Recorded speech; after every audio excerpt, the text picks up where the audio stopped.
നാമത്തിൽ ക്ഷണിച്ചുകൊള്ളു. കർത്താവിൻ്റെ തന്നെ തിരുനാമം ഈ ദിവസം വാഴ്ത്തപ്പെടുമാറാകട്ടെ. ഈ ശുശ്രൂഷ ലീഡ് ചെയ്യുന്ന ബഹുമാന്യ ദേവദാസി, ഈ ശബ്ദപരിധിയിൽ എന്നെ ശ്രദ്ധിക്കുന്ന വിവിധ സോഷ്യൽ മീഡിയയിലൂടെ എന്നെ കാണുകയും കേൾക്കുകയും ചെയ്യുന്ന എല്ലാ സ്നേഹനിധികളായ ദൈവമക്കൾക്കും വേഗം വരുന്ന കർത്താവായ യേശുക്രിസ്തുവിൻ്റെ നിസ്തുല്യ നാമത്തിലുള്ള എൻ്റെ സ്നേഹവും വന്ദനവും അറിയിക്കുന്നു. നിങ്ങളോട് ഒരുമിച്ച് ഒരിക്കൽ കൂടെ കർത്താവിൻ്റെ സന്നിധിയിൽ സ്വർഗത്തിലെന്നേക്കും സ്ഥിരമായിരിക്കുന്ന കർത്താവിൻ്റെ വചനവുമായിട്ട് ആയിരിക്കാൻ കർത്താവ് ഒരുക്കിയ അവസരങ്ങൾക്കായിട്ട് ഞാൻ ദൈവത്തിന് സ്തോത്രം ചെയ്യുന്നു. വളരെ പ്രാർത്ഥനയോടും തികഞ്ഞ ദൈവ ആശ്രയത്തോടും കൂടെ ദൈവത്തിൻ്റെ പാദപീഠത്തിലായിരിക്കണമെന്ന് ദൈവനാമത്തിൽ ഞാൻ ഓർപ്പിക്കുകയാണ്. ദൈവത്തിൻ്റെ വചനമാണ് നാം കേൾക്കുവാൻ പോകുന്നത്. ദൈവത്തിൻ്റെ വചനം നാം കേൾക്കുമ്പോൾ നാം നമ്മെ തന്നെ ആ വചനം വെച്ച് ശോധന ചെയ്യണം. കാരണം നമ്മെ നന്നായി അറിയാവുന്ന ഒരു ദൈവത്തിൻ്റെ മുൻപിലാണ് നമ്മളായിരിക്കുന്നത്. നമ്മളെ കാണുന്ന ഒരു കണ്ണ് സ്വർഗത്തിലുണ്ട്. സദൃശ്യവാക്യങ്ങളുടെ പുസ്തകത്തിനകത്ത് 15-ാം അധ്യായം അതിൻ്റെ 3-ാം വാക്യം പരിശോധിക്കുമ്പോൾ ഇങ്ങനെയാണ് അവിടെ കൊടുത്തിരിക്കുന്നത്: യഹോവയുടെ കണ്ണ് എല്ലായിടത്തുമുണ്ട്, ആകാത്തവരെയും നല്ലവരെയും നോക്കിക്കൊണ്ടിരിക്കുന്നു. ഒരിക്കൽ കൂടെ ഞാൻ ആ വാക്യം വായിക്കാം. സദൃശ്യവാക്യങ്ങളുടെ പുസ്തകം 15-ാം അധ്യായം അതിൻ്റെ 3-ാം വാക്യത്തിൽ യഹോവയുടെ കണ്ണ് എല്ലായിടവുമുണ്ട്, ആകാത്തവരെയും നല്ലവരെയും നോക്കിക്കൊണ്ടിരിക്കുന്നു. അപ്പം നമ്മളെ എല്ലാ മനുഷ്യരെയും കാണുന്ന ഒരു കണ്ണ് സ്വർഗത്തിലുണ്ട്. ദൈവത്തിൻ്റെ കണ്ണ് നമ്മളെ ശ്രദ്ധിക്കുന്നുണ്ട് എന്ന ബോധ്യത്തോടുകൂടെ ദൈവത്തിൻ്റെ സന്നിധിയിലായിരിക്കണം. അതുകൊണ്ടാണ് ഞാൻ പറഞ്ഞത്, ദൈവം സംസാരിക്കുമ്പോൾ ആ വചനം വെച്ച് നാം നമ്മെ തന്നെ ശോധന ചെയ്യണം. ഏതാണ്ട് 73 സങ്കീർത്തനങ്ങൾ, ചില ഭാഗങ്ങളിൽ 78 സങ്കീർത്തനങ്ങൾ ദാവീദ് എഴുതിയതായിട്ട് കാണുവാൻ കഴിയുന്നുണ്ട്. എന്നാൽ ഏകദേശം 73-ൽ പരം സങ്കീർത്തനങ്ങൾ എഴുതിയ ദാവീദ് ഒരു ഭാഗത്ത് ഇങ്ങനെയാ പറയുന്നത്: കർത്താവേ, യഹോവേ, എന്നെ ശോധന ചെയ്ത് അറിയണമേ, എൻ്റെ ഹൃദയത്തെ ശോധന ചെയ്ത് അറിയണമേ. എന്നിട്ട് പറയാ, വ്യസനത്തിലുള്ള മാർഗം എന്നിലുണ്ടോ എന്ന് നോക്കി ശാശ്വതമായ മാർഗത്തിലേക്ക് എന്നെ നടത്തണമേ.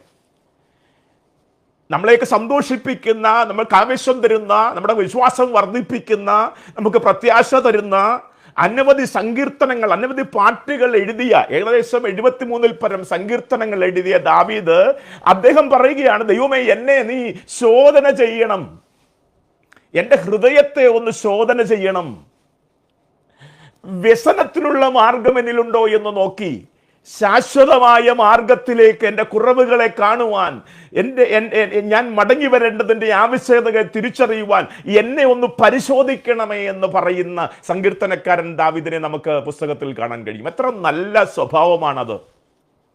ഞാൻ ഉൾപ്പെടെയുള്ള ദൈവമക്കൾ ദൈവവചനം കേൾക്കുമ്പോൾ, വായിക്കുമ്പോൾ, ശ്രദ്ധിക്കുമ്പോൾ നമ്മളെ തന്നെ അതിനനുസരിച്ചൊന്ന് ശോധന ചെയ്യുവാൻ, അതിനനുസരിച്ചൊന്ന് പരിശോധിക്കുവാൻ നമ്മൾ തയ്യാറായാൽ നമ്മളൊക്കെ അനുഗ്രഹിക്കപ്പെട്ടവരായി തീരും. വിടുതൽ പെട്ടെന്ന് നമ്മുടെ ജീവിതത്തിൽ വെളിപ്പെടും. ക്രമീകരിക്കേണ്ട ഭാഗങ്ങൾ ക്രമീകരിക്കുവാൻ നമുക്ക് തന്നെ സാധ്യമാകുന്ന തരത്തിൽ ദൈവത്തിൻ്റെ വചനം നമ്മളോട് ഇടപെടും, സംസാരിക്കും. അതുകൊണ്ട് വചനം കേൾക്കുമ്പോൾ വചനത്താൽ ക്രമീകരിക്കപ്പെടുവാൻ ദൈവമക്കൾ നമ്മളെല്ലാവരും തയ്യാറാകണമെന്ന് തുടക്കത്തിൽ തന്നെ ഞാൻ ദൈവനാമത്തിൽ ഓർമ്മിപ്പിക്കുകയാണ്. ഇന്നത്തെ ചിന്തയ്ക്കായിട്ട് ദൈവത്തിൻ്റെ പരിശുദ്ധാത്മാവിൻ്റെ പ്രാർത്ഥനാ മുറിയിൽ നിങ്ങളോട് പറയുവാൻ എന്നെ ഏൽപ്പിച്ചിരിക്കുന്ന ദൂതടങ്ങിയ ദൈവവചനം യാക്കോബ് എഴുതിയ ലേഖനം 1-ാം അധ്യായം അതിൻ്റെ 2-ാം വാക്യമാണ്. Book of James chapter 1:2. യാക്കോബിൻ്റെ ലേഖനം 1-ാം അധ്യായം അതിൻ്റെ 2-ാം വാക്യം. അത് ഞാൻ വായിക്കാം. 2-3 വാക്യങ്ങൾ. എൻ്റെ സഹോദരന്മാരെ, നിങ്ങൾ വിവിധ പരീക്ഷകളിൽ അകപ്പെടുമ്പോൾ നിങ്ങളുടെ വിശ്വാസത്തിൻ്റെ പരിശോധന സ്ഥിരത ഉളവാക്കുന്നു എന്നറിഞ്ഞ് അത് അശേഷം സന്തോഷമെന്ന് എണ്ണുവിൻ. ഒരിക്കൽ കൂടെ ഞാൻ ആ വേദഭാഗം വായിക്കുന്നു. യാക്കോബിൻ്റെ ലേഖനം 1-ാം അധ്യായം അതിൻ്റെ 2-3 വാക്യങ്ങൾ.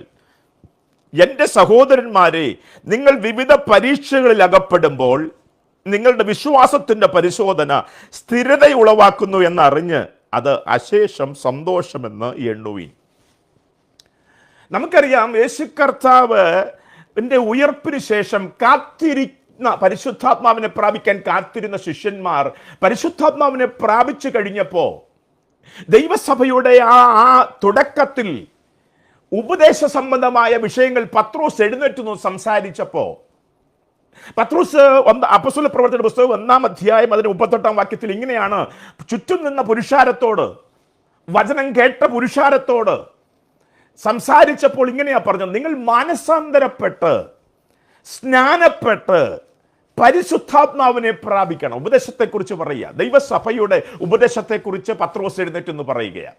കുത്തുകൊണ്ടവരെ ഞങ്ങളിനി എന്തു ചെയ്യണം? വചനം കേട്ടവരുടെ ഹൃദയത്തിനകത്തേക്ക് ദൈവവചനം ആഴത്തിൽ പതിഞ്ഞപ്പോൾ അവർ ചോദിക്കുകയാണ്, സഹോദരന്മാരെ, ഞങ്ങളിനി എന്തോ ചെയ്യണം? അപ്പോൾ പത്രോസ് അവരോട് ഉപദേശം പറയുന്നതായിട്ട് നമുക്ക് വായിക്കുന്ന വേദഭാഗമാണ് 1:38. നിങ്ങൾ മാനസാന്തരപ്പെടണം, നിങ്ങൾ സ്നാനപ്പെടണം, നിങ്ങൾ പരിശുദ്ധാത്മാവിനെ പ്രാപിക്കണം. അടുത്തത്, നിങ്ങൾ അപ്പോസ്തലന്മാരുടെ ഉപദേശം കേൾക്കണം, കൂട്ടായ്മ ആചരിക്കണം, അപ്പം നുറുക്കണം.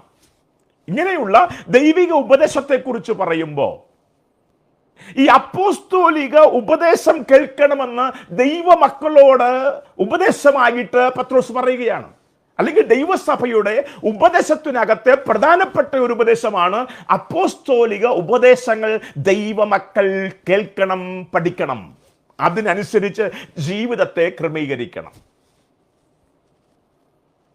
എന്താ ഈ അപ്പോസ്തോലിക ഉപദേശം? നമുക്ക് ഈ കാലഘട്ടത്തിൽ അതിനെക്കുറിച്ച് ഒരു ബോധ്യവുമില്ല. കാരണം നമുക്ക് രക്ഷിക്കപ്പെടണമെന്നുള്ള കാര്യം അറിയാം, ഇന്ന് അതും നഷ്ടപ്പെട്ടു പോയി. സ്നാനപ്പെടണമെന്നുള്ള കാര്യം നമുക്കെല്ലാവർക്കും അറിയാം. നമ്മൾ ഒരു പ്രായമാകുമ്പോൾ മുതൽ നമ്മൾ നമ്മുടെ തലമുറയെക്കുറിച്ച് പറയുന്നത് നിങ്ങൾ സ്നാനപ്പെടണം. സ്നാനത്തെക്കുറിച്ച് നമ്മൾ അവരോട് പഠിപ്പിക്കാറുണ്ട്, അവരോട് പറയാറുണ്ട്. എന്നാൽ ആദ്യം മാനസാന്തരപ്പെടണം, യേശുക്രിസ്തുവിലേക്ക് തിരിയണം, യേശുക്രിസ്തുവിനെ നമ്പർ 1 ആക്കി മാറ്റണം, യേശുക്രിസ്തുവിനെ മുൻപിൽ വെക്കണം. അതൊക്കെയാണ് രക്ഷയിലേക്കുള്ള വരവിനെ കുറിച്ച് പറയുന്നത്, മാനസാന്തരത്തെ കുറിച്ച് പറയുന്നത്. യേശുക്രിസ്തു പിതാവിന്റെയും പുത്രന്റെയും പരിശുദ്ധാത്മാവിന്റെയും നാമത്തിൽ നമ്മൾ സ്നാനപ്പെടണം. അതിനുശേഷം കാത്തിരുന്ന് വാഗ്ദത്ത പരിശുദ്ധാത്മാവിനെ പ്രാപിക്കണം. അടുത്ത ഉപദേശമാണ് അപ്പോസ്തോലിക ഉപദേശങ്ങൾ കേൾക്കണം, പഠിക്കണം. അതിനനുസരിച്ച് നമ്മളെ തന്നെ ക്രമീകരണത്തിലേക്ക് കൊണ്ടുവരണം. നമ്മുടെ ജീവിതചര്യ അപ്പോസ്തോലിക ഉപദേശത്തിന്റെ അനുസരണത്തിലായിരിക്കണം. എന്താ ഈ അപ്പോസ്തോലിക ഉപദേശം? ദൈവമക്കളെ, അപ്പോസ്തോലിക ഉപദേശം എന്ന് പറയുന്നത് റോമർക്ക് എഴുതിയ ലേഖനം മുതൽ യൂദ വരെയുള്ള ലേഖനങ്ങൾ ആണ് അപ്പോസ്തോലിക ഉപദേശം എന്ന് പറയുന്നത്.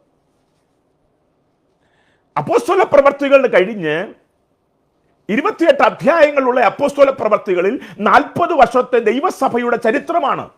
അപ്പോസ്തല പ്രവൃത്തി 2-ാം അധ്യായത്തിൽ ആ പരിശുദ്ധാത്മാവിനാൽ ഉദ്ഘാടനം ചെയ്യപ്പെട്ട ദൈവസഭയുടെ അടുത്ത 40 വർഷത്തെ ചരിത്രമാണ് 28 അധ്യായങ്ങളിൽ രേഖപ്പെടുത്തിയിരിക്കുന്നത്.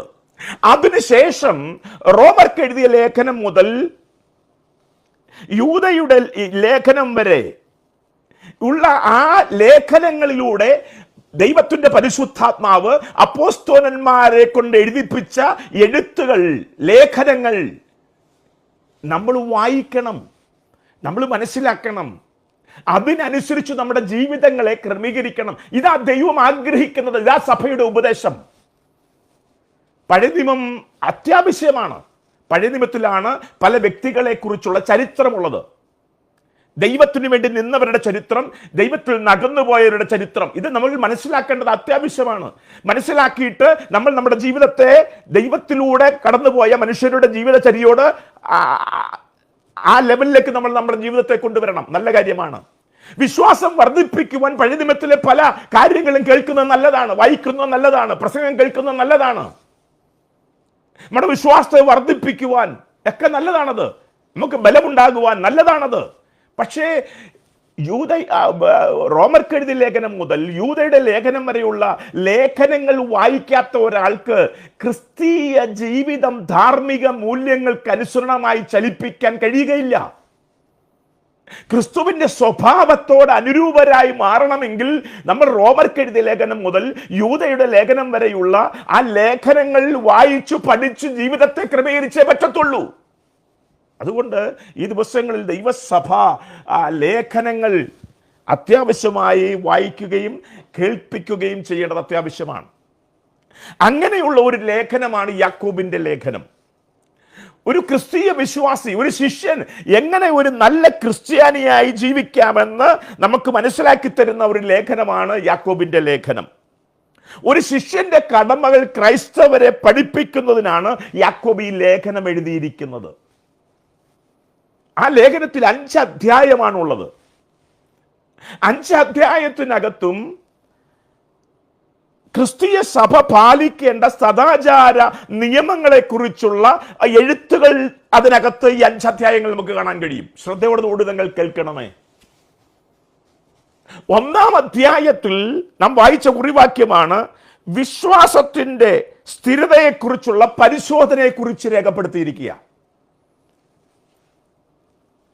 നമ്മളെല്ലാം വിശ്വാസികളാണ്, വിശ്വാസമുള്ളവരാണ്. എന്നാൽ ആ വിശ്വാസത്തിന് ഒരു പരിശോധനയുണ്ട്. എല്ലായ്പ്പോഴും ഒരേപോലെ സന്തോഷകരമായ അനുഭവത്തിലൂടെയല്ല ഒരു ക്രിസ്തീയ വിശ്വാസി മുൻപോട്ട് പോകുന്നത്. അവൻ ചില പരിശോധനയിലൂടെ കടന്നു പോകേണ്ടതായിട്ട് വരും. എന്തിനാണോ ദൈവം അതിനെ അനുവദിച്ചു കൊടുക്കുന്നത് എന്ന് പറഞ്ഞാൽ അവന്റെ വിശ്വാസത്തിന്റെ സ്ഥിരത അവൻ വെളിപ്പെടുത്താൻ വേണ്ടിയാണ്. നീ വിശ്വാസത്തിൽ നിലനിൽക്കുന്നു എന്ന് സ്വയം ഒരു ശോധനയിലേക്ക് കൊണ്ടുവരുവാൻ വേണ്ടിയാണ് ചില പരിശോധനയിലൂടെ ദൈവം നമ്മളെ കടത്തിവിടുന്നത്. പലപ്പോഴും നമുക്ക് ചില പ്രശ്നങ്ങളൊക്കെ വരുമ്പോൾ എൻ്റെ ദൈവമേ നീ ഇതൊന്നും അറിയുന്നില്ലേ, നീ കാണുന്നില്ലേ എന്നൊക്കെയുള്ള വാക്കുകൾ പറയാൻ കാരണം നമുക്ക് ഇതിനെക്കുറിച്ച് വലിയ അറിവില്ലാത്തത് കൊണ്ടാണ്. അതുകൊണ്ടാണ് യാക്കോബ് ലേഖനം എഴുതുമ്പോൾ 1-ാം അധ്യായത്തിൽ തന്നെ പറയുകയാണ് വിശ്വാസത്തിന് ഒരു പരിശോധനയുണ്ട്. ആ പരിശോധന വിശ്വാസത്തിന്റെ സ്ഥിരത വെളിപ്പെടുത്താൻ വേണ്ടിയാണ്. നിങ്ങൾ വിശ്വാസത്തിലാണോ ആയിരിക്കുന്നത് എന്ന് ബോധ്യപ്പെടുത്താൻ വേണ്ടിയാണ് ആ പരിശോധനയിലൂടെ ദൈവം കടത്തിവിടുന്നത്. ഞാൻ ആ ഭാഗം പിന്നീട് ചിന്തിക്കാം. എങ്ങനെയൊക്കെയുള്ള പരിശോധനകൾ നമ്മുടെ ജീവിതത്തിൽ ഉണ്ടാകുമെന്ന് നമുക്ക് സ്വയം ഒന്ന് ഈ വചനം കേൾക്കുമ്പോൾ ശോധന ചെയ്യാം. 2-ാം അധ്യായത്തിൽ പ്രവൃത്തിയില്ലാത്ത വിശ്വാസത്തെക്കുറിച്ച് പറയുക. വിശ്വാസിയായിരിക്കുന്ന ഒരാൾക്ക് പ്രവൃത്തിയുടെ വേണം, സത്പ്രവർത്തികൾ ചെയ്യണം. റോമർക്ക് എഴുതിയ ലേഖനം വായിക്കുമ്പോൾ വിശ്വാസം മൂലമാണ് നാം രക്ഷയിലേക്ക് വന്നത് എന്നുള്ള കാര്യം, വിശ്വാസത്തിൽ അധിഷ്ഠിതമാണ് ക്രിസ്തീയ ജീവിതം എന്നുള്ള കാര്യം വളരെ കറക്റ്റാണ്. എന്നാൽ ഒരു നാണയത്തിന് 2 വശമുള്ളതുപോലെ, ഒരു പക്ഷിക്ക് 2 ചിറകുള്ളതുപോലെ, ഒരു ഭാഗത്ത് വിശ്വാസത്തിൽ ഉറയ്ക്കുന്നു, മറുഭാഗത്ത് വിശ്വാസി സൽപ്രവർത്തികൾ ചെയ്യണം, നല്ല കാര്യങ്ങൾ ചെയ്യണം, ക്രിസ്തുവിന്റെ സ്വഭാവത്തോട് അനുരൂപരാകുന്ന അനുഭവത്തിലൂടെ പോകണം. ഇത് രണ്ടും ഒരുപോലെ ഇല്ലെങ്കിൽ ആ വിശ്വാസം നിർജീവമാണ്, ജീവനില്ലാത്തതാണെന്ന് യാക്കോബ് ഇവിടെ രേഖപ്പെടുത്തുകയാണ്. ശ്രദ്ധിക്കണം. ഈ എഴുതുന്ന യാക്കോബ് ആരാണെന്നുള്ള കാര്യം ഞാൻ പറഞ്ഞില്ല, നിങ്ങൾക്കറിയാം.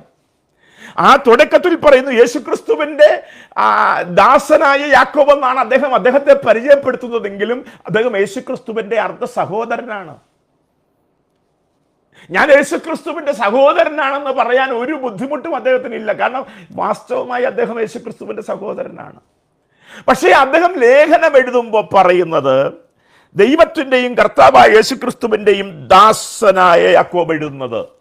കണ്ടോ, സ്വയം പ്രശംസയിലേക്ക് പോകാതെ പ്രശംസ മുഴുവൻ യേശുക്രിസ്തുവിലേക്ക് കൊടുത്ത്, ദൈവത്തിന് കൊടുത്ത്, ആ ദൈവത്തിന്റെ കീഴിൽ നിൽക്കുന്ന ഒരു ദാസനെ പോലെ ഇവിടെ യാക്കോബ് ലേഖനം എഴുതുകയാണ്. ദൈവമക്കളെ, നമ്മളുടെയും സ്വഭാവം ഇവിടെ തുടങ്ങണം.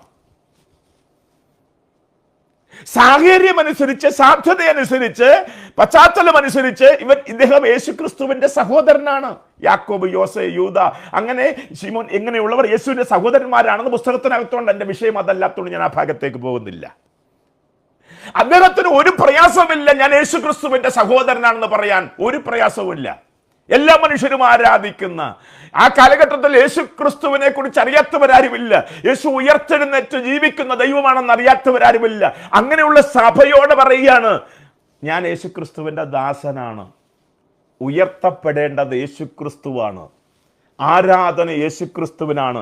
അതിനകത്തുനിന്ന് 1% പോലും എൻ്റെ ഭാഗത്തേക്ക് ആ ആരാധനയോ ബഹുമാനമോ തിരിയാൻ പാടില്ല എന്ന് ബോധ്യമുള്ള യാക്കോബ് എഴുതുകയാണ്, ഞാൻ യേശുക്രിസ്തുവിൻ്റെ ദാസനാണ്. അയ്യോ, ഇതിലെ നമ്മളൊക്കെ വല്ലാതെ നെകളിക്കുന്ന ചില അനുഭവങ്ങളുണ്ട്. ആരെങ്കിലുമൊക്കെ ഒന്ന് ഉയർത്തുമ്പോൾ, അല്ലെങ്കിൽ കൊള്ളാമെന്ന് ആരെങ്കിലുമൊക്കെ പറയുമ്പോൾ നമ്മൾ വല്ലാതെ ആ ആദരവ് സ്വീകരിക്കാറുണ്ട്. എന്നാൽ ഇന്ന് പകൽക്കാലം ദൈവത്തിൻ്റെ പരിശുദ്ധാത്മ പറയുന്നു, ആദരവുകൾ ആർക്ക് കൊടുക്കണം? ദൈവത്തിന് കൊടുക്കണം, യേശുക്രിസ്തുവിന് കൊടുക്കണം. ആരാധന ദൈവത്തിന് കൊടുക്കണം, യേശുക്രിസ്തുവിന് കൊടുക്കണം. മഹത്വം ദൈവത്തിന് കൊടുക്കണം, യേശുക്രിസ്തുവിന് കൊടുക്കണം. അതാണ് ദൈവം നമ്മളെ കുറിച്ച് ആഗ്രഹിക്കുന്നത്. അതാണ് നമ്മുടെ ജീവിതത്തിന്റെ തുടക്കമാകേണ്ടത് അവിടെയാ. അങ്ങനെയാണ് അദ്ദേഹം അവിടെ ആ തുടക്കത്തിൽ പറഞ്ഞത്. എന്നിട്ട് അദ്ദേഹം പറയുകയാണ്, എൻ്റെ സഹോദരന്മാരെ, ഈ വചനം കേൾക്കുന്നവരെ, അവരെ അദ്ദേഹം വിളിക്കുന്നത് എൻ്റെ സഹോദരന്മാരെ എന്ന. ഈ 5 അധ്യായങ്ങളിൽ ഞാൻ വായിച്ചപ്പോൾ 14 പ്രാവശ്യം അദ്ദേഹം സഹോദരന്മാരെ സഹോദരന്മാരെ എന്ന് വിളിക്കുന്നുണ്ട്. ആക്ച്വലി അദ്ദേഹത്തിൻ്റെ സഹോദരൻ യേശുക്രിസ്തുവാ. പക്ഷേ അദ്ദേഹം പറയും, യേശുക്രിസ്തുവിൻ്റെ ദാസനാണ് ഞാൻ. എന്നിട്ട് എൻ്റെ മുൻപിലിരിക്കുന്നവർ, എൻ്റെ ഈ വചനം വായിക്കുന്നവരെല്ലാം എൻ്റെ സഹോദരന്മാരാണ്. അത് കൂട്ടായ്മയുടെ ആൾറെഡി ആ ബലത്തെ കാണിക്കുന്ന കാര്യമാണ്. ഇത് തന്നെയാണ് നമുക്ക് മഹത്വം ദൈവത്തിന് കൊടുത്ത് കൂട്ടായ്മയുടെ അനുഭവത്തിൽ സന്തോഷിക്കുന്ന ഒരു ദൈവ പൈതലിനെയാണ് ദൈവം ആഗ്രഹിക്കുന്നത്. എന്നിട്ട് അദ്ദേഹം പറയുന്ന കാര്യമാണ്, 1-ാം അധ്യായത്തിൽ വിശ്വാസത്തിന്റെ സ്ഥിരതയ്ക്ക് വേണ്ടി പരിശോധനയിലൂടെ ദൈവം നമ്മളെ കടത്തിവിടും. 2-ാം അധ്യായത്തിൽ പറയുകയാണ്, വിശ്വാസത്തിനൊരു പ്രവൃത്തിയുടെ വേണം. പ്രവൃത്തിയില്ലാത്ത വിശ്വാസം നിർജീവമാണ്. പെന്തക്കോസ്ത് സമൂഹത്തിനെ പറ്റിയ ഞാൻ ചിന്തിക്കുമ്പോൾ ഞാൻ ഉൾപ്പെടെയുള്ള സമൂഹത്തിനെ പറ്റിയ ഒരു കുഴപ്പമെന്ന് പറയുന്നത്, നമ്മൾ വിശ്വാസത്തെക്കുറിച്ച് ഒത്തിരി പറയാറുണ്ട്. ഞാനൊരു വിശ്വാസിയാണെന്ന് പറയുന്നതിൽ എനിക്ക് അഭിമാനവുമുണ്ട്. യേശുക്രിസ്തുവിനെ വിശ്വസിക്കുന്ന ഒരാളാണെന്നുള്ളതിൽ എനിക്ക് സന്തോഷവുമുണ്ട്. പക്ഷേ ആ വിശ്വാസത്തിൽ പാട്ടുകൾ പാടി, പ്രസംഗങ്ങൾ കേട്ട്, കൃപാവരങ്ങളൊക്കെ ജ്വലിപ്പിച്ച് ഇങ്ങനെ മുൻപോട്ട് പോകുന്ന അനുഭവങ്ങളിൽ നിന്ന് മാത്രം ഒതുങ്ങി നിന്ന് സമൂഹത്തിന് ചെയ്യേണ്ട കാര്യങ്ങളെക്കുറിച്ച് യാതൊരു ബോധ്യവുമില്ലാതെ, സഹോദരന്മാർക്ക് ചെയ്യേണ്ട കാര്യങ്ങളെക്കുറിച്ച് യാതൊരു ബോധ്യവുമില്ലാതെ ജീവിക്കുന്ന ഒരു സമൂഹമായി പെന്തക്കോസ്ത് കൂട്ടം മാറിക്കഴിഞ്ഞു. ഒരു സഹോദരൻ ഒരു ക്ഷീണം വന്നാൽ അവനെ ഒന്ന് ബലപ്പെടുത്താൻ, അവനൊരു കൈത്താങ്ങൽ കൊടുക്കാൻ, അവനെ ഒന്ന് സഹായിക്കാൻ, യാക്കോബ് യോഹന്നാൻ പറഞ്ഞതുപോലെ വെള്ളിയും പൊന്നും ഒന്നും ഞങ്ങൾക്കില്ല, പക്ഷെ ഞങ്ങൾക്കൊന്നുണ്ടെന്ന് പറഞ്ഞ് കരങ്ങളെ നീട്ടി അവനെ ഒന്ന് കൈപിടിച്ച് എഴുന്നേൽപ്പിക്കാനുള്ള ഒരു കരുത്ത് പെന്തക്കോസ്ത് സമൂഹത്തിന് നഷ്ടപ്പെട്ടു പോയി. യാക്കോബിന് ദേഷ്യം വരികയാണ് അവിടെ. യാക്കോബ് പറയാണ്, പ്രവൃത്തിയില്ലാത്ത വിശ്വാസം നിർജീവമാണ്, അത് ചത്തതാണ്, ജീവനില്ലാത്തതാണ്. ഒരു പക്ഷിക്ക് 2 ചിറകില്ല, ഒരു ചിറകേ ഉള്ളുവെങ്കിൽ പറക്കാൻ കഴിയില്ല. ഒരു നാണയത്തിന് 2 വശമുണ്ട്, ഒരു വശം ഒന്നും കാണാനില്ല, മറുവശത്ത് എല്ലാ പടവുമുണ്ട്, നടക്കില്ല, അതിന് വിലയില്ല. ഇതുപോലെ തന്നെയാണ് വിശ്വാസമുണ്ടെന്ന് പറയുന്നവൻ ആ പ്രവൃത്തിയിലൂടെ അത് വെളിപ്പെടുത്തണം. ഈ യാക്കോബ് അത് രേഖപ്പെടുത്തിയിട്ടുണ്ട്. ഒരുത്തന് ഭക്തി കൂടിയാൽ, ഭക്തി എന്ന് പറയുന്നത് എന്താണെന്ന് അദ്ദേഹം 1-ാം അധ്യായം അതിൻ്റെ 27-ാം വാക്യത്തിൽ കൊടുത്തിട്ടുണ്ട്. പിതാവായ ദൈവത്തിൻ്റെ മുമ്പാകെ ശുദ്ധവും നിർമ്മലവുമായ ഭക്തിയോ. നമ്മൾ പറയുന്നത് ഭക്തി എന്ന് പറയുന്നത് പാട്ടുപാടുന്നതാ, ഭക്തി എന്ന് പറയുന്നത് സ്തോത്രം ചെയ്യുന്നതാ, ഭക്തി എന്ന് പറയുന്നത് കൈയടിക്കുന്നതാ, ഭക്തി എന്ന് പറയുന്നത് അന്യഭാഷ പറയുന്നതാ. നല്ല കാര്യം, അതെല്ലാം വേണം, ഭക്തിക്കകത്തുള്ളതാണ് അതെല്ലാം. പക്ഷേ ഇവിടെ കൊടുത്തിരിക്കുന്നു, യാക്കോബ് എഴുതുകയാണ് 1-ാം അധ്യായം അതിൻ്റെ 27-ാം വാക്യം, പിതാവായ ദൈവത്തിൻ്റെ മുൻപാകെ ശുദ്ധവും നിർമ്മലവുമായ ഭക്തിയോ. എന്താ? അനാഥരെയും വിധവമാരെയും അവരുടെ സങ്കടത്തിൽ ചെന്ന് കാണുന്നത്. കണ്ടോ? അതൊരു പ്രവൃത്തിയാ. വീട്ടിലിരുന്ന് പ്രാർത്ഥിക്കാമെന്ന് പറയുന്ന ഒരു കാര്യമല്ല, ദൈവം സഹായിക്കുമെന്ന് പറയുന്ന കാര്യമല്ല. അത് പറയണം, നല്ല കാര്യമാണ്. പക്ഷേ നിനക്ക് സഹായം ചെയ്യുവാൻ കഴിവുള്ള സമയത്ത് നീ അത് ചെയ്യാതെ ഇത് പറഞ്ഞിട്ട് ഒരു കാര്യവുമില്ല. അതാണ് സങ്കീർത്തനത്തിൽ പറയുന്നത്, എളിയവനെ ആദരിക്കുന്ന മനുഷ്യൻ ഭാഗ്യവാൻ. ആ വാക്യം നിങ്ങൾ കേട്ടുണ്ടല്ലോ, എളിയവനെ ആദരിക്കുന്ന മനുഷ്യൻ ഭാഗ്യവാൻ. ആ സങ്കീർത്തനം ഒന്നെടുത്താൽ നമുക്ക് നോക്കാം എന്താണ് സംഭവിക്കുന്നത്. എളിയവനെ ആദരിക്കുന്ന മനുഷ്യൻ എന്ന് പറഞ്ഞാൽ, നിന്നേക്കാൾ താണിരിക്കുന്ന ഒരു മനുഷ്യനെ ഉയർത്തുവാൻ നീ ശ്രമിച്ചാൽ, അവനെ സഹായിക്കുവാൻ നിനക്ക് സാധ്യതയുള്ള സമയത്ത് നീ സഹായിക്കാൻ ശ്രമിച്ചാൽ, അവിടെ കൊടുത്തിരിക്കുന്ന നോക്കണേ, എളിയവനെ ആദരിക്കുന്ന മനുഷ്യൻ ഭാഗ്യവാൻ. അടുത്ത വാക്ക്, അനർത്ഥ ദിവസത്തിൽ ദൈവം അവനെ വിടുവിക്കും.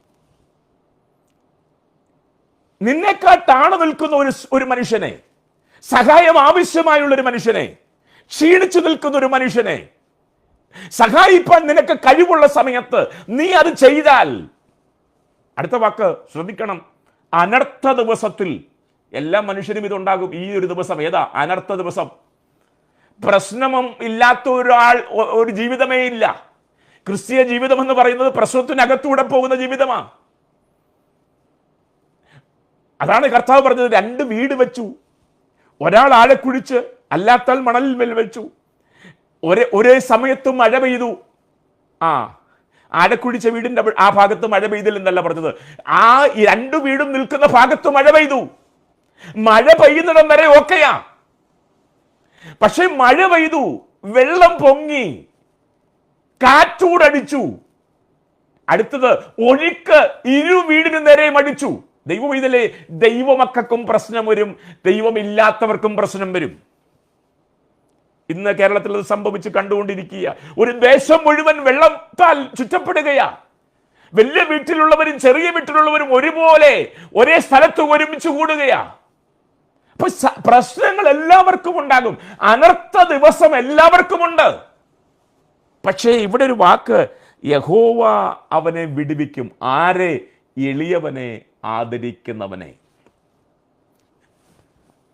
പ്രവൃത്തിയിലൂടെ നിന്റെ വിശ്വാസത്തെ, നീ ദൈവപൈതലാണെന്നുള്ള വിശ്വാസത്തെ അതിനെ ഉറപ്പിക്കുന്നവനെ, ബോധ്യപ്പെടുത്തുന്നവനെ സഹായിക്കുക. അതാണ് സഹായിക്കാനുള്ള വരം വരെ ഉണ്ട്. കൃപാവരം നമുക്കറിയാവുന്ന വരം രോഗശാന്തി വരമാണ്, നമുക്കറിയാവുന്ന വരം പ്രവചനപരമാണ്, നമുക്കറിയാവുന്ന വരം അന്യഭാഷകളുടെ വരമാണ്. പക്ഷേ അതിനകത്ത് വേറൊരു വരം കൂടെയുണ്ട്, സഹായിക്കാനുള്ള വരം. പെന്തക്കോസ്തുകാർക്ക് സഹായിക്കാനുള്ള വരമില്ല. ഭയങ്കര പ്രാർത്ഥനക്കാരനാ, ഭയങ്കര പ്രാർത്ഥനക്കാരിയ, പക്ഷേ അറുത്ത കൈക്ക് ഉൾപ്പ് തേക്കത്തില്ലെന്ന് അയൽവക്കക്കാരെ കൊണ്ട് പറയിപ്പിക്കുന്ന അനുഭവം നമുക്കുണ്ട്. ദൈവമക്കളെ, യാക്കോബ് വളരെ ശക്തമായിട്ട് അതിനെതിരായിട്ട് സംസാരിക്കുക.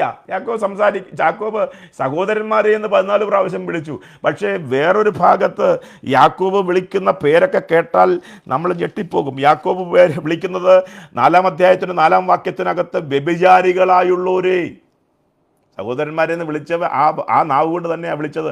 വ്യഭിചാരികളായുള്ളവരെ. 4-ന്റെ 8 പാപികളെ. 5-ന്റെ 1 ധനവാന്മാരെ. വളരെ ദേഷ്യത്തോടു കൂടെയാണ് സംബോധന ചെയ്യുന്നത്. കാരണം ആത്മാർത്ഥതയുള്ളവനാ യാക്കോബ്. ഈ അകത്തൊന്ന് വെച്ച് പുറത്ത് ചിരിച്ചു കാണിക്കുന്ന സ്വഭാവം യാക്കോബിനില്ല. നമ്മളിൽ പലരും അങ്ങനെയാ. അകത്ത് പല കയ്പ് വെച്ചിട്ട് നമ്മൾ കാണുമ്പോൾ കെട്ടിപ്പിടിച്ചൊരു ഉമ്മ തരും. പക്ഷേ അത് ആത്മാർത്ഥതയുടെ ലക്ഷണമല്ല, അത് കപടതയുടെ ലക്ഷണമാണ്. യാക്കോബിന്റെ സ്വഭാവം അതല്ല. എനിക്ക് വലിയ ഇഷ്ടമാണ് ഈ യാക്കോബിന്റെ ലേഖനം വായിക്കുന്നത്. കാരണം അദ്ദേഹത്തെ എനിക്ക് നന്നായിട്ട് മനസ്സിലായി. കാരണം അദ്ദേഹം യേശുക്രിസ്തുവിനേക്കാൾ താഴെ നിൽക്കുകയാണെന്ന് സ്വയം പറയുന്നു.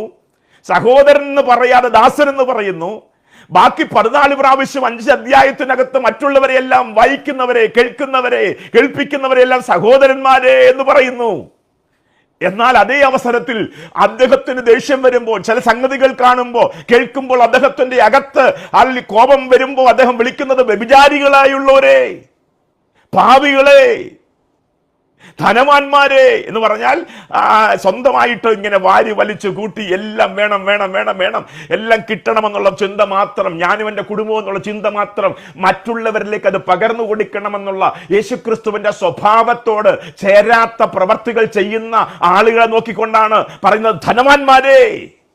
ശക്തമായ വാക്കിലാണ് അദ്ദേഹം അവരെയൊക്കെ അഭിസംബോധന ചെയ്യുന്നത്. അപ്പോൾ ഇവിടെ എളിയവരെ ആദരിക്കുന്ന മനുഷ്യൻ ഭാഗ്യവാൻ.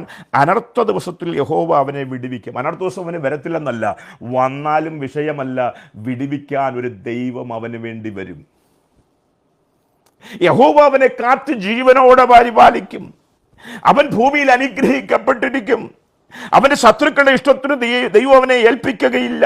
ദൈവം അവനെ രോഗശയ്യയിൽ താങ്ങും. രോഗത്തിൽ അവന്റെ കിടക്കയെല്ലാം ദൈവം മാറ്റിവിരിക്കും. കണ്ടോ, എത്ര കാര്യമാണ് വിശ്വാസത്തിന്റെ പ്രവൃത്തി ചെയ്യുന്നവന് വേണ്ടി ദൈവം ചെയ്യുന്ന കാര്യം ദൈവമക്കൾ മനസ്സിലാക്കണം. ഈ ദിവസങ്ങളിൽ എനിക്ക് നിങ്ങളോട് പറയാനുള്ളത്, നമ്മളൊക്കെ അമേരിക്കയിൽ ഇരുന്ന് ഈ പ്രസംഗം കേൾക്കുന്നവരുണ്ട്, നാട്ടിലിരുന്നും കേൾക്കുന്നവരുണ്ട്.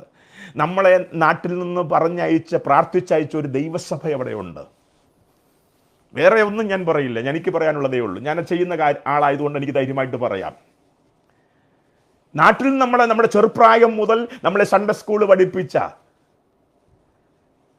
നമുക്ക് പ്രായമായപ്പോൾ നമുക്ക് വിശ്വാസത്തിന്റെ ആ രക്ഷയുടെ അനുഭവത്തിലേക്ക് വരുന്ന സമയമായപ്പോൾ രക്ഷയിലേക്ക് നമ്മളെ നയിച്ച, സ്നാനക്കുളത്തിലേക്ക് നമ്മളെ കൊണ്ടുപോയ, പിന്നീട് നമ്മുടെ വിവാഹത്തിന് വേണ്ടി പ്രാർത്ഥിച്ച്, നമ്മുടെ വിദ്യാഭ്യാസത്തിന് വേണ്ടി പ്രാർത്ഥിച്ച്, അങ്ങനെ ഓരോ കാര്യങ്ങൾക്ക് വേണ്ടി പ്രാർത്ഥിച്ച്, നമ്മളെ പ്രാർത്ഥിച്ച് അമേരിക്കയിലേക്ക് അയച്ച ഒരു സഭ അവിടെയുണ്ട്.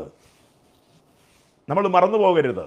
ഇവിടുത്തെ കോൺഫറൻസ്, ഇവിടുത്തെ വലിയ വലിയ വലിയ പരിപാടികളുമൊക്കെ അതിനകത്ത് ഇങ്ങനെ ആകർഷിക്കപ്പെട്ട് ഇങ്ങനെ മുൻപോട്ട് പോകുമ്പോൾ അതിൽ നമ്മളെ പ്രാർത്ഥിച്ച് ഒരു ആയുസ് മുഴുവൻ, അതിൽ ഒരു ആയുസിന്റെ പകുതിയോളം പ്രാർത്ഥിച്ച് നമ്മളെ നടത്തിയ ഒരു ദൈവസഭ ഇന്ത്യയിലുണ്ട്. തിരിച്ചറിയണം. നമ്മുടെ മാതൃസഭയുണ്ട് അവിടെ. അവിടുത്തെ ജനങ്ങൾ, അവിടുത്തെ വിശ്വാസ സമൂഹം എങ്ങനെയായിരിക്കുന്നു എന്ന് നമ്മൾ തിരിച്ചറിയണം. നമുക്ക് ബോധ്യമുണ്ടാകണം. അവിടെ ആരെങ്കിലും ക്ഷീണിക്കപ്പെട്ടിരിക്കുന്നോ, ക്ഷീണിതനായിരിക്കുന്നോ, തളർന്നിരിക്കുന്നോ, ബുദ്ധിമുട്ടിലായിരിക്കുന്നോ, ഇത് നമുക്ക് ബോധ്യമുണ്ടാകണം.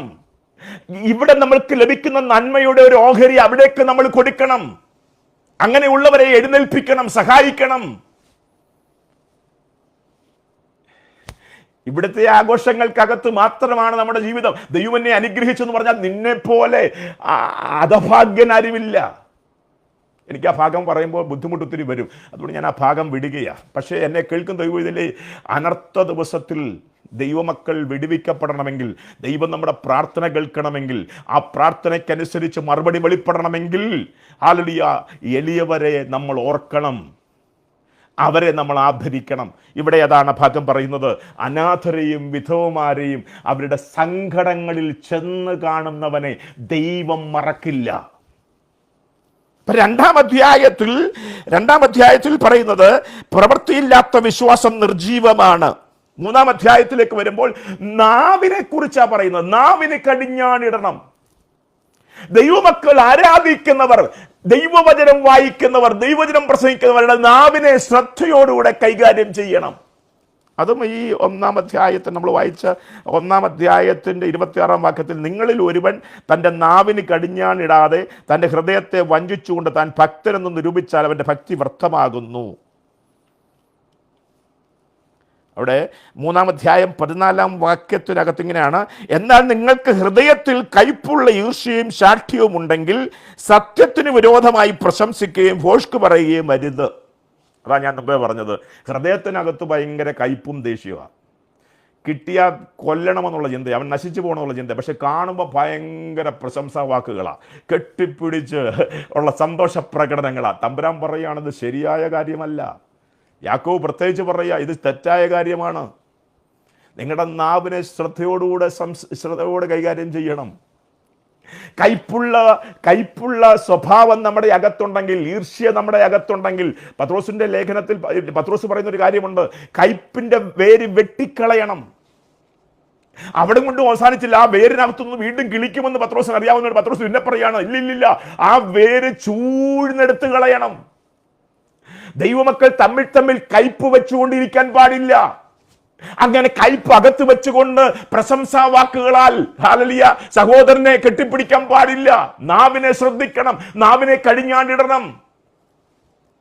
ഒരേ സൈഡിൽ നിന്ന് അതവിടെ കൊടുത്തിട്ടുണ്ട്, ഒരേ ഉറവയിൽ നിന്ന് അത് മധുരവും കയ്പുമുള്ള വെള്ളം പുറപ്പെട്ടു വരുമോ? സൂക്ഷിക്കണം, നാവിനെ കടിഞ്ഞാടണം. എൻ്റെ വിഷയം അതല്ലാത്തതുകൊണ്ട് ഞാൻ അവിടുന്ന് പോവുകയാണ്. 4-ാം അധ്യായത്തിലേക്ക് വരുമ്പോൾ ലോകസ്നേഹത്തിനെതിരെ യാക്കോബ് ലേഖനത്തിൽ എഴുതിയ ലോകസ്നേഹം, 4-ാം അധ്യായത്തിനകത്ത് ലോകസ്നേഹത്തെക്കുറിച്ച് പറയാം. 4-ാം അധ്യായം അതിൻ്റെ 1 മുതൽ താഴ്ത്ത് വായിക്കുമ്പോൾ, 4-ാം അധ്യായം അതിന് 4-ാം വാക്യത്തിലാണ്, വ്യഭിചാരിണികളായുള്ളവരെ ലോകസ്നേഹം ദൈവത്തോട് ശത്രുത്വമാകുന്നു എന്ന് നിങ്ങൾ അറിയുന്നില്ലയോ? ആകയാൽ ലോകത്തിന്റെ സ്നേഹിതനാകുവാൻ ഇച്ഛിക്കുന്നവനെല്ലാം ദൈവത്തിന്റെ ശത്രുവായി തീരുന്നു. ഈ ലോകസ്നേഹമായതുകൊണ്ടാണ് ഈ അതാ 4-ാം അധ്യായത്തിന് 1-ാം വാക്യത്തിൽ, നിങ്ങളിൽ ശണ്ഠയും കലഹവും എവിടെ നിന്ന്? ഈ ശണ്ഠയും കലഹവും ഭിന്നതയും ഒക്കെ വെളിപ്പെടാൻ കാര്യം എന്താണെന്നറിയാമോ? നമ്മൾ ദൈവസ്നേഹത്തിൽ നിന്ന് ലോകസ്നേഹത്തിലേക്ക് പോയി. ഇന്ന് സംഘടനകളെല്ലാം പല തട്ടുകളായി മാറുന്നതിന് കാരണം, ഒരാൾക്ക് വേറൊരാളെ കാണാൻ താല്പര്യമില്ലാത്തതിന് കാരണം, ഒരാളുടെ ഉയർച്ചയിൽ സന്തോഷിക്കാൻ കഴിയാത്തതിന് കാരണം, എല്ലാവരും വലിയവനാകാൻ ആഗ്രഹിക്കുന്നതിന് കാരണം, പലതും പിടിച്ചെടുക്കാൻ ആഗ്രഹിക്കുന്നതിന് കാരണം എന്താണെന്ന് ചോദിച്ചാൽ ഒറ്റ കാര്യമേ ഉള്ളൂ, ദൈവസ്നേഹത്തിൽ നിന്ന് ലോകസ്നേഹത്തിലേക്ക് ദൈവമക്കൾ പുറപ്പെട്ടു. ഇപ്പോൾ യാത്ര ദൈവസ്നേഹത്തിലല്ല, ലോകസ്നേഹത്തിലാണ്. ഇപ്പോൾ ലോകത്തിന്റെ സ്നേഹിതനാകുവാനാണ് നമ്മുടെ ആഗ്രഹം. ലോകത്തിന്റെ സ്വഭാവമാണ് മറ്റുള്ളവരുടെ മുമ്പിൽ ഉയർന്നു നിൽക്കണമെന്നുള്ള ആഗ്രഹം. മറ്റുള്ളവരെ താഴ്ത്തിക്കൊണ്ട് സ്വയം ഉയരണമെന്നുള്ള ആഗ്രഹം ലോകസ്നേഹത്തിന്റെ പ്രതിഫലനമാണ്. ഞാൻ ആ ഭാഗം കൂടുതൽ പറയുന്നില്ല, നിങ്ങൾക്കറിയാം. 5-ാം അധ്യായത്തിലേക്ക് വരുമ്പോൾ അവസാനമായിട്ട് പറയാം, പ്രാർത്ഥനയ്ക്ക് ഭയങ്കര ശക്തിയുണ്ട്. ജീവിത ക്രമീകരണങ്ങളിലൂടെ ദൈവസന്നിധിയിൽ മുഴങ്കാൽ മടക്കുന്നവന്റെ പ്രാർത്ഥനയ്ക്ക് ഭയങ്കര ശക്തിയുണ്ട്. ആരൊക്കെ പ്രാർത്ഥിക്കണം, എപ്പോഴൊക്കെ പ്രാർത്ഥിക്കണം, എങ്ങനെ പ്രാർത്ഥിക്കണം എന്നൊക്കെ 5-ാം അധ്യായത്തിൽ രേഖപ്പെടുത്തുകയാണ്. ദൈവ പൈതലേ, പരിശോധനയിലൂടെ വിശ്വാസത്തിന്റെ സ്ഥിരത വെളിപ്പെടുത്തുന്നവൻ, പ്രവൃത്തിയിലൂടെ വിശ്വാസത്തെ ഉറപ്പിക്കുന്നവൻ, നാവിന് കടിഞ്ഞാണിട്ടുകൊണ്ട് ദൈവനാമത്തെ ഉയർത്തുന്നവൻ, ലോകത്തിന്റെ പുറകെ പോകാതെ, ലോകസ്നേഹത്തിന്റെ പുറകെ പോകാതെ, ലോകത്തിന്റെ സ്നേഹിതനാകാതെ ദൈവസ്നേഹത്തിൽ നിലനിൽക്കുന്നവൻ, അവൻ പ്രാർത്ഥിച്ചാൽ ആ പ്രാർത്ഥനയ്ക്ക് ഭയങ്കര ശക്തിയുണ്ട്. ആ ശക്തിയെക്കുറിച്ച് 5-ാം അധ്യായത്തിൽ രേഖപ്പെടുത്തുകയാ. കഷ്ടമനുഭവിക്കുന്നവൻ പ്രാർത്ഥിക്കട്ടെ. അവൻ ആ കൂട്ടായ്മയിലെ പ്രാർത്ഥനയിൽ മൂപ്പനായിരിക്കുന്നയാളെ വീട്ടിൽ വിളിച്ചു വരുത്തി അവർ ഒരുമിച്ചിരുന്ന് കുറവുകളെ ഏറ്റുപറഞ്ഞ് ഒരുവന് വേണ്ടി പ്രാർത്ഥിക്കട്ടെ. ആ പ്രാർത്ഥന വലിയതാണ്, ഫലിക്കുന്ന പ്രാർത്ഥനയാണ്. വിശ്വാസത്തോടുകൂടിയ പ്രാർത്ഥനയ്ക്ക് ശക്തിയുണ്ട് പറയുകയാ. പക്ഷേ ആദ്യത്തെ 4 അധ്യായങ്ങളിലെ ക്രമീകരണത്തിലൂടെ, തിരിച്ചറിവിലൂടെ മുഴങ്കാൽ മടക്കണം. ലോകത്തിനകത്ത് മുഴുകിപ്പോയിട്ട് ആ കസേരയ്ക്ക് വേണ്ടി പിടി, അധികാരത്തിന് വേണ്ടി പിടി, ആളാവാൻ പിടി, സ്റ്റേജിന് വേണ്ടി പിടി, എന്നിട്ട് പ്രാർത്ഥിച്ചാലൊന്നും ഒരു പ്രയോജനമില്ല. ഇന്നിപ്പം നമുക്കറിയാമല്ലോ, എനിക്ക് ഈ പഴയ പിതാക്കന്മാരെ വലിയ ഇഷ്ടമാണ്. എനിക്ക് 10-20 വർഷത്തെ പെന്തക്കോസ്ത് അനുഭവമേ ഉള്ളെങ്കിലും പഴയ പിതാക്കന്മാരുടെ ചരിത്രമൊക്കെ ഞാൻ കേട്ടിട്ടുണ്ട്, വായിച്ചിട്ടുണ്ട്, ഇന്നും വായിച്ചുകൊണ്ടിരിക്കുന്ന ആളാണ്. അന്നത്തെ ചരിത്രം എന്നൊക്കെ പറയുന്നത് എനിക്ക് പിതാക്കന്മാരെ ഇഷ്ടമാകാൻ കാരണം, അവർ കൂടി വരുന്ന ഇടത്ത്, അവരുടെ കൂട്ടായ്മയിൽ, അവർ പ്രസംഗിക്കാൻ പോകുന്നിടത്ത് ഒരു രോഗി ഉണ്ടെങ്കിൽ അവരെന്ത് ചെയ്യുന്നറിയാമോ? പ്രാർത്ഥിക്കാൻ ബ്രദറെ എന്ന് പറഞ്ഞ് സ്റ്റേജിൽ നിന്ന് പ്രാർത്ഥിക്കുക മാത്രമല്ല, അവർ ഇറങ്ങിച്ചെന്ന് വിശ്വാസത്തിന്റെ അടയാളം, വിശ്വാസത്തിന്റെ പ്രവൃത്തി അവർ വെളിപ്പെടുത്തും. അവർ ആ രോഗിയുടെ മേൽ കരം വെച്ച് അവർക്ക് വേണ്ടി പ്രാർത്ഥിക്കും. ആ പ്രാർത്ഥന ദീനക്കാരനെ രക്ഷിച്ചിട്ടുണ്ട്. എത്രയോ സാക്ഷ്യങ്ങൾ വെളിപ്പെട്ടിട്ടുണ്ട്. രോഗികളെ അന്ന് മുൻപോട്ട് വിളിക്കും. ഒരു കൺവെൻഷൻ നടന്ന രോഗികളെ മുൻപോട്ട് വിളിക്കും. എന്നിട്ട് ദൈവദാസന്മാർ അവരുടെ മേൽ കരം വെച്ച് പ്രാർത്ഥിക്കും.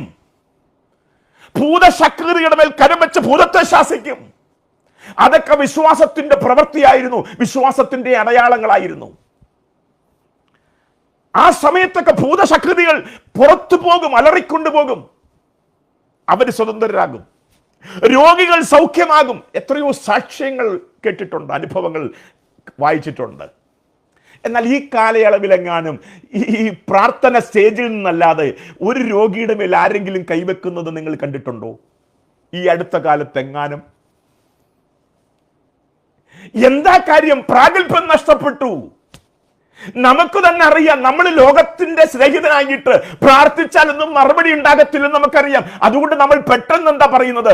ഇന്ന ഡോക്ടർ നല്ലതാണ്, ഇന്ന ഹോസ്പിറ്റൽ നല്ലതാണ്, ഇന്ന ട്രീറ്റ്മെന്റ് നല്ലതാണ്. കാര്യം എന്താ? നമുക്ക് തന്നെ അറിയാം, നമുക്ക് അതിനുള്ള പ്രാഗൽഭ്യം നഷ്ടപ്പെട്ടു. കാരണം ലോകത്തിന്റെ സ്നേഹിതനാകാൻ ഇച്ഛിക്കുന്നവന് ദൈവത്തിൽ നിന്ന് ഒരു വിടുതൽ പ്രതീക്ഷിക്കേണ്ട കാര്യമില്ല. ഞാൻ പറയുന്നത് നിങ്ങൾക്ക് തെറ്റായി തോന്നുന്നുണ്ടോ? നിങ്ങൾ ഈ അടുത്ത കാലത്തെങ്ങാനും ഏതെങ്കിലും ദൈവദാസന്മാർ രോഗികളുടെ മേൽ കരമെച്ച് പ്രാർത്ഥിക്കുന്നത് നിങ്ങൾ കണ്ടിട്ടുണ്ടോ? നമ്മുടെ ഭവനത്തിൽ ഒരു രോഗം വന്നാൽ ആ രോഗമുള്ള ആളിന്റെ മേൽ കരമെച്ച് നമ്മൾ പ്രാർത്ഥിക്കാറുണ്ടോ? വചനം എന്താ പറയുന്നത്? വിശ്വസിക്കുന്നവരാൽ ഈ അടയാളങ്ങൾ നടക്കും. അവർ രോഗികളുടെ മേൽ കരം വെച്ചാൽ അവർ സൗഖ്യമാകും. അയ്യോ പാസ്റ്ററെ, ഞാൻ പല പ്രാവശ്യം കൈവച്ചിട്ടൊന്നും സൗഖ്യമായി. അത് നമ്മുടെ വിഷയമല്ല. സൗഖ്യമാക്കുന്നത് ഞാനല്ല. മോശ ചെങ്കടലിന് നേരെ കൈ നീട്ടിയപ്പോൾ പുസ്തകം പറയുന്നു, അത്യുന്നതനായ ദൈവത്തിന്റെ അത്ഭുതത്തിന്റെ കരം അവന്റെ കൈയുടെ മുകളിൽ വന്നു. പ്രവർത്തിക്കുന്ന ദൈവമാ. മഹത്വമുള്ള ദൈവത്തിന്റെ ഭുജം മോശയെ നീട്ടിയ ആ വടിയുടെ മുൻപിൽ വന്നു കയറി. അവിടെയാണ് ചെങ്കടൽ രണ്ടായി മാറിയത്. പക്ഷേ കൈ നീട്ടിയത് മോശയാണ്, ആ വടി നീട്ടിയത് മോശയാണ്, പ്രവർത്തി വെളിപ്പെടുത്തിയത് മോശയാണ്, പ്രവർത്തിച്ചത് ദൈവമാണ്. അപ്പോ പ്രാർത്ഥനയെക്കുറിച്ച് പറയുകയാണ് 5-ാം അധ്യായത്തിൽ. എന്നിട്ട് ഒരു പഴയ നിയമ ഭക്തനെ എടുത്ത് മുൻപിൽ നിർത്തി കാണിക്കുകയാണ് 5-ാം അധ്യായത്തിൻ്റെ അവസാനത്തിൽ. അദ്ദേഹത്തിൻ്റെ പേര് ഏലിയാവ് എന്നാണ്. എന്നിട്ട് അദ്ദേഹത്തെക്കുറിച്ച് പറയുന്നത്, ഏലിയാവ് നമുക്ക് സമസ്വഭാവമുള്ള മനുഷ്യൻ, നമ്മളെപ്പോലെ. നമ്മൾ വായിക്കുമ്പോൾ നമുക്ക് ആവേശം കയറത്തില്ലേ? ഏലിയാവ് പ്രാർത്ഥിച്ചു, മഴ പെയ്തു. ഏലിയാവ് പ്രാർത്ഥിച്ചപ്പോൾ ആകാശം അടച്ചു. ഏലിയാവ് പ്രാർത്ഥിച്ചപ്പോൾ തീയിറങ്ങി. ഏലിയാവ് പ്രാർത്ഥിച്ചപ്പോൾ എന്നൊക്കെ പറഞ്ഞ് നമ്മൾ ഒത്തിരി കാര്യങ്ങൾ പറയാൻ ആവേശം കയറത്തില്ലേ? പ്രസംഗിച്ച് ഞങ്ങളും ആവേശം കൊള്ളിക്കത്തില്ലേ? പക്ഷേ ആ ഏലിയാവിനെ കുറിച്ച് പറയുന്നത്, ഏലിയാവ് നമുക്ക് സമസ്വഭാവമുള്ള മനുഷ്യനാണ്. അവൻ പ്രാർത്ഥനയിൽ ദൈവത്തോട് അപേക്ഷിച്ചു, പ്രാർത്ഥനയിലൂടെ ജയിച്ചു കയറി. തോൽവി വന്ന സമയത്തും അവൻ പ്രാർത്ഥനക്കാരനായതുകൊണ്ട് ദൈവം അവനെ തോൽപ്പിക്കാൻ അനുവദിച്ചില്ല. അവൻ ക്ഷീണിച്ചപ്പോഴും അവൻ പ്രാർത്ഥനക്കാരനായതുകൊണ്ട് അവന്റെ ക്ഷീണത്തെ മാറ്റുവാൻ ദൈവം ഇറങ്ങി വന്നവന് അപ്പവും അടയും കൊടുത്ത് അവനെ വീണ്ടും മുൻപോട്ട് നയിച്ചു.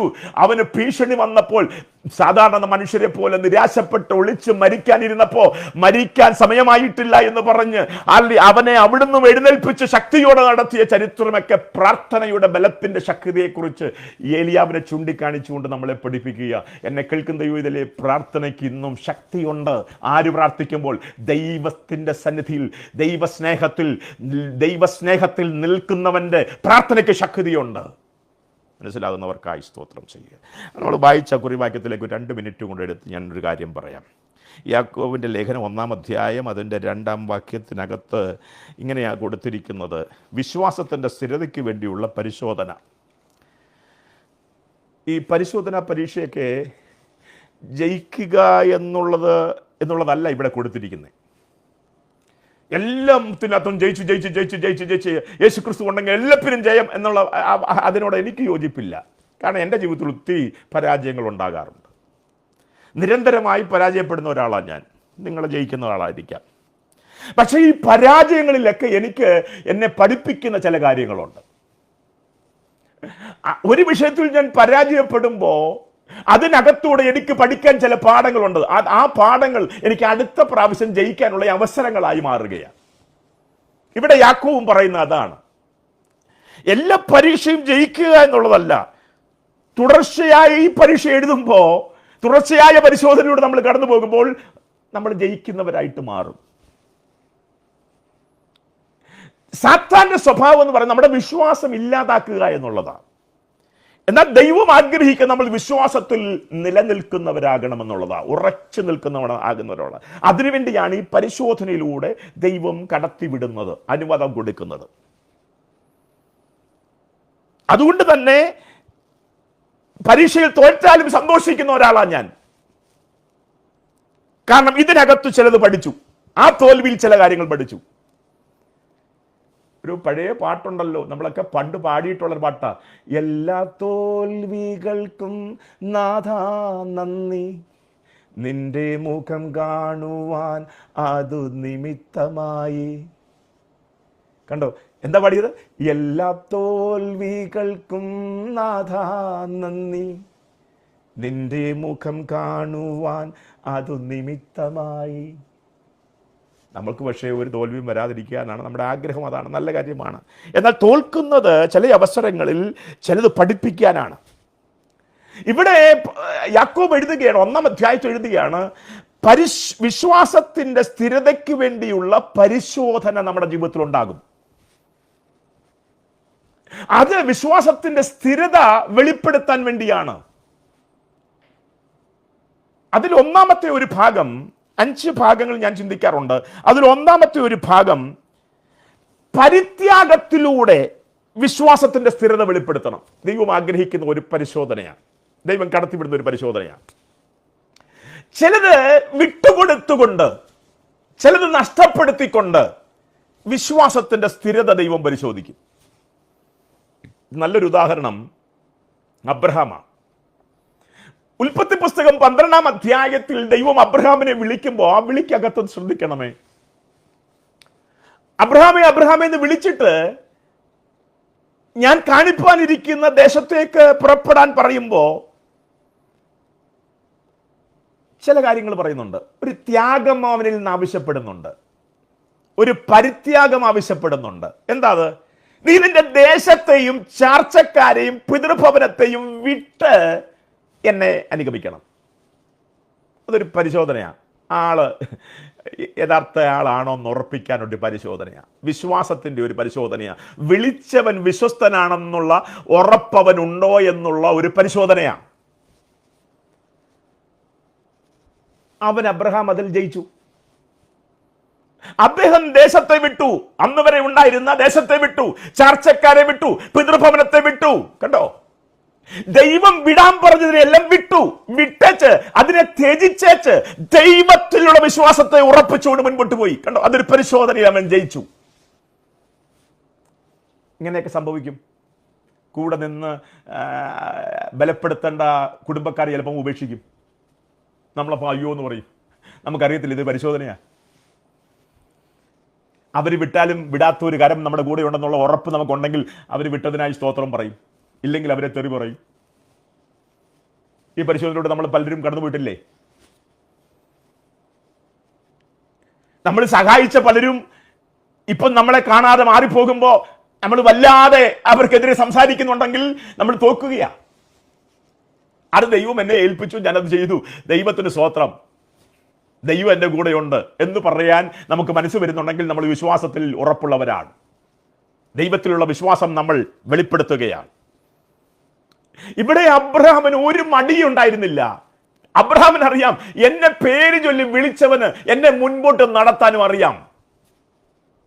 അതുകൊണ്ട് എങ്ങോട്ടാണെന്ന് ചോദിക്കാതെ ഞാൻ കാണിക്കാം, നീ എന്റെ പുറകെ വാ എന്ന് പറയുമ്പോൾ, വിട്ടേക്കാൻ പറയുമ്പോൾ ഒരു മടിയും കൂടാതെ വിട്ടേച്ച് ദൈവത്തിന്റെ പുറകെ, ദൈവശബ്ദത്തിന്റെ പുറകെ ഇറങ്ങിത്തിരിക്കാൻ അബ്രഹാമിന് കഴിഞ്ഞെങ്കിൽ അത് വിശ്വാസത്തിന്റെ സ്ഥിരതയുടെ പരിശോധനയിൽ അവൻ ജയിച്ചതാ. അവിടെ അവസാനിച്ചില്ല. മുൻപോട്ടുള്ള യാത്രയിൽ ഒത്തിരി നന്മകൾ ദൈവം കൊടുത്തു. ആടുമാടുകളെ കൊടുത്തു, ഇടയന്മാരെ കൊടുത്തു. വലിയ സന്തോഷത്തോടെ ഒരു കൂട്ടങ്ങളായിട്ട് ഇങ്ങനെ മുൻപോട്ട് പോയിക്കൊണ്ടിരിക്കുമ്പോൾ കൂടെ ഇറങ്ങിയ സഹോദരപുത്രനായ ലോത്ത് ഒരു ദിവസം പ്രശ്നമുണ്ടാക്കി.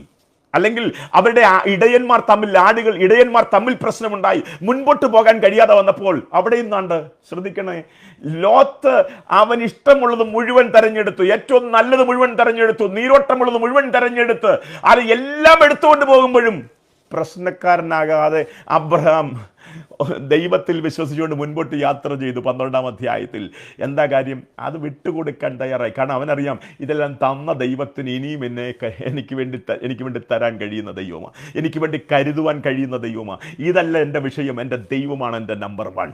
കണ്ടോ, പരിശോധനയിൽ വീണ്ടും ത്യജിച്ചുകൊണ്ടുള്ള പരിശോധനയിൽ അവൻ വീണ്ടും ജയിക്കുകയാണ്. 25 വർഷത്തെ കാത്തിരിപ്പിന് ശേഷം ആഗ്രഹിച്ചതുപോലൊരു തലമുറയെ കിട്ടി. അവനെ ഒന്ന് സന്തോഷിപ്പിച്ച് അവനിലൂടെ ഒരു സന്തോഷം അനുഭവിച്ച് മുൻപോട്ട് പോകുന്ന സമയത്താ ദൈവം വീണ്ടും ആവശ്യപ്പെടുന്നത്. 22-ാം അധ്യായത്തിൽ ദൈവം ആവശ്യപ്പെടുക, നീ സ്നേഹിക്കുന്ന നിന്റെ ഏകജാതനായ ഇസ്ഹാക്കിനെ ഞാൻ കാണിപ്പാനിരിക്കുന്ന ആ മലയിൽ കൊണ്ടുപോയി നീ എന്ത് ചെയ്യണം? യാഗമാക്കി മാറ്റണം, കരിച്ചു കളയണം, ഹോമയാഗം കഴിക്കണം, പൂർണ്ണമായി ദഹിപ്പിക്കണം എന്ന് പറയുമ്പോൾ ഒരു വാക്ക് എതിര് പറയാതെ അത് ചെയ്യാൻ പുറപ്പെടുന്ന അബ്രഹാമിനെ കണ്ടാൽ ആ പരിശോധനയിൽ നമുക്ക് മനസ്സിലാക്കാൻ കഴിയുന്ന ഒരു കാര്യമുണ്ട്. അബ്രഹാം വിശ്വാസത്തിന്റെ സ്ഥിരത വെളിപ്പെടുത്തി. അപ്പോഴും അബ്രഹാം പറയുകയാണ്, എനിക്ക് നമ്പർ 1 നീയാണ്, എൻ്റെ വിശ്വാസം നീയാണ്, നിനക്ക് കഴിയാത്ത ഒരു കാര്യമില്ല. 25 വർഷത്തിന് ശേഷം എൻ്റെ ശരീരം നിർജീവമായപ്പോഴും എനിക്ക് തലമുറയെ തന്നെ അനുഗ്രഹിക്കാൻ കഴിവുള്ള ദൈവം അത് തിരിച്ചു ചോദിച്ചാലും എനിക്ക് വിഷയമല്ല. വീണ്ടും എന്നെ സഹായിക്കാൻ കഴിവുള്ള ഒരു ദൈവത്തിന്റെ പുറകെയാ ഞാൻ, ആ ദൈവ ശബ്ദത്തിന്റെ പുറകെയാ ഞാൻ. അവന്റെ വിശ്വാസത്തിന്റെ പരിശോധന കണ്ടോ, സ്ഥിരതയുളവാക്കി. എന്നെ കേൾക്കുന്ന ദൈവം, ഇതിൽ എന്തെങ്കിലും കർത്താവിൻ്റെ നാമത്തിൽ നഷ്ടപ്പെട്ടു പോയാൽ, ലഭിക്കേണ്ടത് ലഭിക്കാൻ താമസിച്ചാൽ വല്ലാതെ നിരാശപ്പെടുന്ന നമ്മൾ പരീക്ഷയിൽ പരാജയപ്പെടുന്നവരായി മാറുകയാണ്. ഇവിടെ ദൈവം ആഗ്രഹിക്കുന്ന നമ്മൾ വിശ്വാസത്തിൽ ജയിക്കണമെന്നാണ്. ഇവിടെ പരിത്യാഗത്തിലൂടെ വിശ്വാസത്തിൻ്റെ സ്ഥിരത വെളിപ്പെടുത്തുകയാണ്. രണ്ടാമത്തേത് ഞാൻ പറയുന്നില്ല, കമ്പിവാചകങ്ങളിൽ പറഞ്ഞു പോകാം. നമുക്കിഷ്ടമില്ലാത്ത വഴികളിലൂടെ നമ്മളെ നടത്തി ദൈവം നമ്മുടെ വിശ്വാസത്തിൻ്റെ സ്ഥിരത വെളിപ്പെടുത്തും. ആ പരിശോധനയിലൂടെ നമ്മളെ കടത്തും. നമുക്കിഷ്ടമില്ലാത്ത മോശയെ നിങ്ങൾ നോക്കിയാട്ട്, കൊട്ടാരത്തിലായിരുന്നു, ദൈവമായിട്ട് കൊട്ടാരത്തിൽ കൊണ്ടുപോയി കൊട്ടാരത്തിൽ വളർത്തിയതാണ്. എന്നാൽ അവിടെ നിന്ന് ഒരു സുപ്രഭാതത്തിൽ ഇറങ്ങി ഓടേണ്ടതായിട്ട് വന്നു. പിന്നെ കൊട്ടാരമില്ല, പിന്നെ എവിടാണ്? കാട്ടിൽ ആടുകളെ മേയിച്ചുകൊണ്ട് ഇങ്ങനെ അലയുകയാണ്. അവന് ഇഷ്ടമുള്ള വഴികളിലല്ല, ഇഷ്ടമില്ലാത്ത വഴികളിലൂടെ അവനെ നടത്തുകയാണ്. കണ്ടോ?